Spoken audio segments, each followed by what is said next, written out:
আসসালামু আলাইকুম। আমি সামিহা রহমান তাসনিম। আমি একটি কবিতা আবৃত্তি করব। আমার কবিতার নাম নবীর দেশ। লিখেছেন নাইম আল ইসলাম মাহিন। নবীর দেশ আরব ভূমি কেমন ছিল রাসূল আসার আগে? গোলাপ বেলি ফুটতো তখন মরুর কুসুম বাগে। কিচির মিচির নানান সুরে গাইতো পাখি গান কি? শিশুর কোলাহল মুখর থাকতো সকল প্রাণ কি?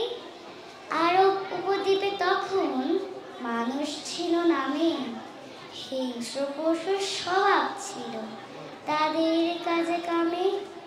কথায় কথায় বাঁধিয়ে দিত যুদ্ধ এবং লড়াই, ধন সম্পদ অহংকারে চলত ভীষণ বড়াই।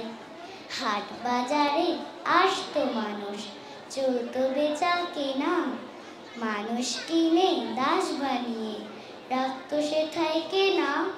কন্যা শিশুর জন্ম হলে জ্যান্ত দিত কবর, খুন খারাপি ছিল না তো নতুন কোনো খবর।